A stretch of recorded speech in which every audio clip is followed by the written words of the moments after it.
हर देखे कहे का गजब के माल है, गोल गोल चेहरा और घुंघरालू बाल है।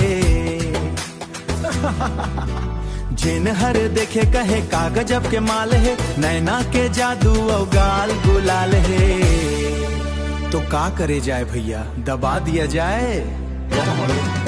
दबा दबा दबा रे बल्लू, दबा दबा दबा रे बल्लू, दबा दबा दबा रे बल्लू, दबा दबा रे बल्लू।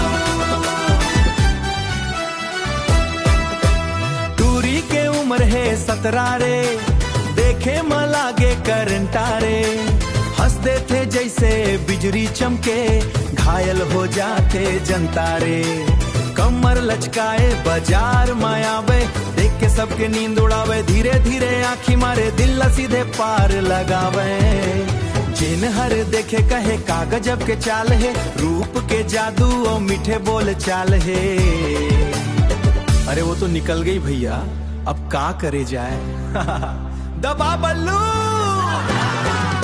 दबा दबा दबा रे बल्लू, दबा दबा दबा रे बल्लू।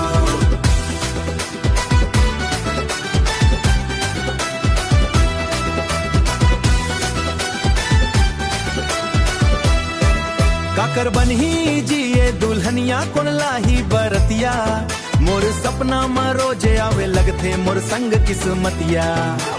चांद जैसन मुखड़ा चमके, सुरता में दिन रदम के। मैं हाँ सोचत हाँ अपन बना हूँ, संग वो कर जिंदगी सजा हूँ। कैसे विजय भाई, हाउ भाई।